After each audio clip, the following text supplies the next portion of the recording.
mes 3 points, déjà dire que les Bleus ont été convaincants, que ça m'a bien plu. J'ai été satisfait, que je me souviens pas avoir démarré un after en disant que, enfin, ça a dû arriver, hein, mais c'est quand même assez rare qu'on soit ravi de la prestation des Bleus. Moi, ça m'a plu. Et je pense que le début de match raté est anecdotique au final, ça peut arriver. Et habituel pour l'équipe de France. Voilà. Oui, mais d'habitude, c'est même un peu plus long le début de match. Là, c'était vraiment court comme début. Voilà. Le deuxième point, c'est le duo. On attendait de le voir. On l'a vu. C'est bien. Ça marche. Ça m'a plu. On voit qu'il y a un vrai truc entre eux. Tant mieux.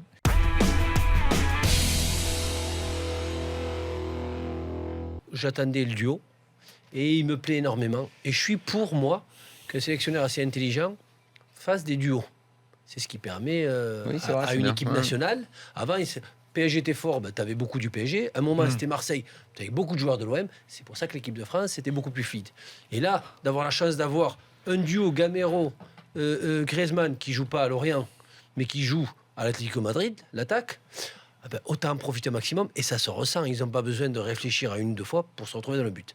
Deuxième, Payet. Pourquoi Payet m'a plu? Parce qu'il ne s'est pas mis que le côté gauche ou dans l'axe. C'est qu'il est redescendu. Pratiquement toutes les actions incisives sont venues de Dimitri Payet.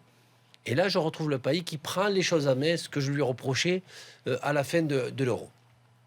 2 points positifs. Et troisième point, qui est négatif, c'est Pogba. Pogba, moi, j'attends rien du tout de lui spécialement. Mais comment tu peux passer au travers d'un match qui était assez facile pour l'équipe de France et rester encore sur le terrain?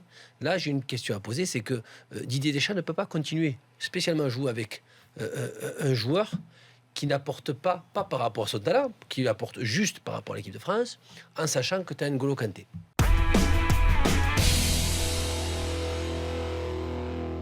Depuis un certain temps, on a tellement passé notre temps à faire des changements au milieu d'attaque qu'on arrive à un moment avec Benzema qui s'est effacé tout seul, d'avoir un Giroud qui confirme et qui marque des buts, que là, quand tu as une doublette comme Gamero et Griezmann qui jouent bien et qui marquent des buts, c'est ça aussi. Parce que tu peux avoir un attaquant qui marque des buts, qui ne joue pas spécialement bien. Là, tu as des joueurs qui jouent bien, puisque là encore sur la première action que marque Gamero, c'est pas grâce à Griezmann ou quoi, c'est sur un centre de Bakary Sagna. Donc oui, je veux revoir parce que quand Griezmann tente à la demande, ce que fait bien Gamero, c'est qu'il demande en profondeur, ce qui n'était pas le cas de Giroud. Et là, tu as quand même 2 joueurs qui se connaissent bien, dont un joueur qui peut faire à la fois de la profondeur et demander la balle, et d'avoir ce Gamero quand même qui va allonger cette défense, parce que dès que lui part en profondeur, par contre, la balle elle sort pas.